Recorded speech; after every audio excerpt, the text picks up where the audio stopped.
bagkus siya pa ay naging mas matatag. Siya pa ay nagtiwala at nag-hope sa mercy ng Allah subhanahu wa ta'ala.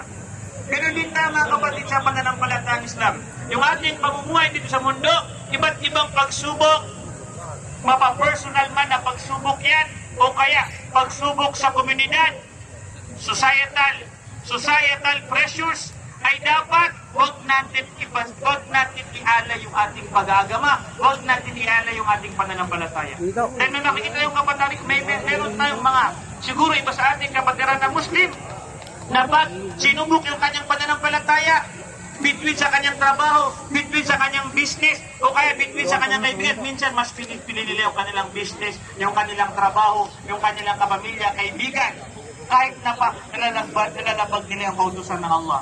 Which is hindi yan ang tunay ng Muslim. Ang Muslim, hindi niya isasakripisyo yung kanyang pananampalataya sa Allah subhanahu wa ta'ala. Pangalawang puntos mga kapatid, yung pagiging obedience at submission ng Ibrahim alayhi salatu wasalam sa Allah subhanahu wa ta'ala.